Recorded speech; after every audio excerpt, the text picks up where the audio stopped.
হে everyone, আসসালামু আলাইকুম। তোমরা সবাই কেমন আছো? আমি ভালো আছি। তোমরাও নিশ্চয়ই ভালোই আছো। যাই হোক, আজকে আসলাম চায়নার আরেকটি ভিডিও নিয়ে। হাঁটতে হাঁটতে আমি ক্লান্ত হয়ে গিয়েছিলাম, তাই বাবা বুদ্ধি করে আমাকে লাগেজ টানার ট্রলিতে বসিয়ে দিল। এটাতে তো আমি আরও মজা পাচ্ছিলাম। অবশেষে অনেক হাঁটাহাঁটির পর আমরা এখন এয়ারপোর্ট থেকে বের হব। এয়ারপোর্ট থেকে বের হয়ে আমার বাবা ট্যাক্সি ভাড়া করেছে।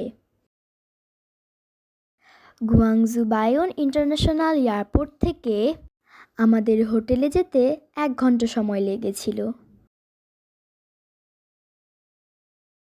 কারণ এয়ারপোর্ট থেকে আমাদের হোটেলের দূরত্ব ছিল প্রায় 30 থেকে 35 কিলোমিটার।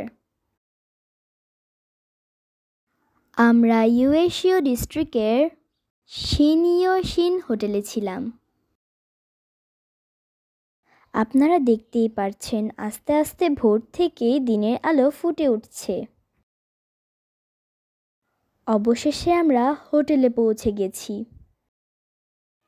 একজন স্টাফ আমাদের রুম দেখাচ্ছিল। হোটেলের পরিবেশটা আমার কাছে অনেক ভালো লেগেছিল। আল্লাহ হাফেজ।